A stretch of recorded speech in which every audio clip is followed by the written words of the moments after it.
দর্শক,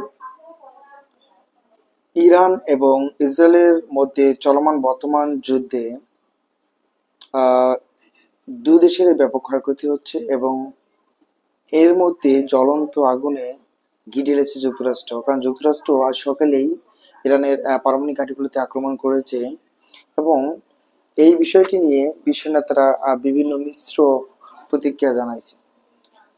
তো শত্রু মিত্র উভয় পক্ষ থেকে হতবাক করে গতকাল শনিবার মধ্যরাতের পর ইরান তিনটি পারমাণবিক স্থাপনায় হামলা চালিয়ে বসেছে মার্কিন প্রেসিডেন্ট ডোনাল্ড ট্রাম্প। এর মধ্য দিয়ে তিনি যুক্তরাষ্ট্রকে মধ্যপ্রাচ্যের এই সংঘাতে সরাসরি জড়িয়ে ফেললেন। ট্রাম্পের এই পদক্ষেপ মধ্যপ্রাচ্য জুড়ে সংঘাত আরও বিপজ্জনক রূপ নেওয়ার ঝুঁকি বেড়েছে। বিশ্ব নেতাও ও কূটনীতিকদের কেউ কেউ এর নিন্দা জানিয়েছে, অন্যরা উত্তেজনা প্রশমনে আহ্বান জানিয়েছে।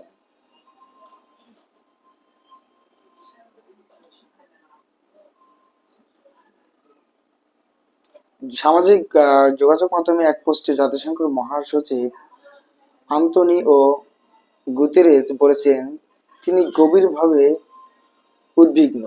তিনি এই হামলাকে উত্তেজনাপূর্ণ একটি অঞ্চলের বিপজ্জনক মাত্রায় উত্তেজনা বৃদ্ধি ঘটনা হিসেবে বর্ণনা করেছেন। একে আন্তর্জাতিক শান্তি ও নিরাপত্তার জন্য সরাসরি হুমকি বলে উল্লেখ করেছেন। ইরানের পারমাণবিক কর্মসূচি নিয়ে যুক্তরাষ্ট্রের সঙ্গে দেশটির আলোচনার মধ্যস্থতাকারীর ভূমিকা পালন করছিলেন ওসমান। ইরানের যুক্তরাষ্ট্রের হামলাকে অবৈধ আগ্রাসন বলে উল্লেখ করে এই কর্মকাণ্ডের নিন্দা জানিয়েছে দেশটি। সেই সঙ্গে উত্তেজনা প্রশমনে আহ্বান জানিয়েছে তারা। গুতেরেস সতর্ক করে বলেন, এই সংঘাত দ্রুত নিয়ন্ত্রণের বাইরে চলে যাওয়ার ঝুঁকি বাড়ছে, যা বেসামরিক মানুষ এ অঞ্চল ও সারা বিশ্বের জন্য ভয়ানক পরিণতি ডেকে আনতে পারে। যুক্তরাজ্য সামাজিক যোগাযোগ মাধ্যমে যুক্তরাজ্যের প্রধানমন্ত্রী কিয়ার স্টারমার বলেছেন যে ইরানকে কখনোই পারমাণবিক অস্ত্র অর্জন করতে দেয়া যাবে না। যুক্তরাষ্ট্র সেই হুমকি কমাতে পদক্ষেপ নিয়েছে। তিনি ইরানকে আলোচনার টেবিলে ফেরার ও এই সংকটের একটি কূটনৈতিক সমাধানে পৌঁছানোর জন্য আহ্বান জানান। অস্ট্রেলিয়ার অস্ট্রেলিয়ার সরকারের পক্ষ থেকে এক বিবৃতিতে বলা হয় যে আমরা পরিষ্কারভাবে বলছি, ইরানের পারমাণবিক ও ব্যালিস্টিক ক্ষেপণাস্ত্র কর্মসূচি আন্তর্জাতিক শান্তি ও নিরাপত্তার জন্য একটি হুমকি। নিউজিল্যান্ডের পররাষ্ট্রমন্ত্রী উইনস্টন পিটার্স কূটনৈতিক প্রক্রিয়ার সংকট ও সমাধানের আহ্বান জানিয়ে এক বিবৃতিতে বলেন যে মধ্যপ্রাচ্যে চলমান সামরিক কর্মকাণ্ড অত্যন্ত উদ্বেগজনক। এই উত্তেজনা যাতে না বাড়ে তা নিশ্চিত করা খুবই গুরুত্বপূর্ণ। মধ্যপ্রাচ্যে চলমান সামরিক কর্মকাণ্ড অত্যন্ত উদ্বেগজনক। এ উত্তেজনা যাতে আর না বাড়ে তা নিশ্চিত করা খুবই গুরুত্বপূর্ণ। মেক্সিকোর পররাষ্ট্র মন্ত্রণালয় সংঘাতে জড়িত পক্ষগুলোর প্রতি কূটনৈতিক সংলাপ শুরু করা ও শান্তি প্রতিষ্ঠা করতে আহ্বান জানিয়েছেন। চিলির প্রেসিডেন্ট গ্যাব্রিয়েল বরিক বলেন যে আন্তর্জাতিক আইনে এই হামলা অবৈধ।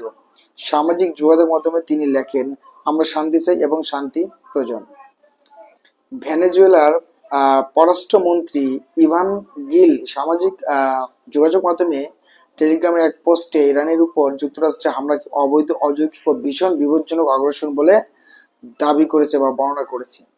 সৌদি আরব বিবিসি জানায় যে সৌদি আরবের পররাষ্ট্র মন্ত্রণালয় এক বিবৃতিতে বলেছেন যে রিয়াদ গভীর উদ্বেগের সঙ্গে ইসলামিক প্রজাতন্ত্র ইরানের চলমান পরিস্থিতি পর্যবেক্ষণ করছে, বিশেষ করে দেশটির পারমাণবিক স্থাপনাগুলো লক্ষ্য করে যুক্তরাষ্ট্রের এই হামলার বিষয়টি।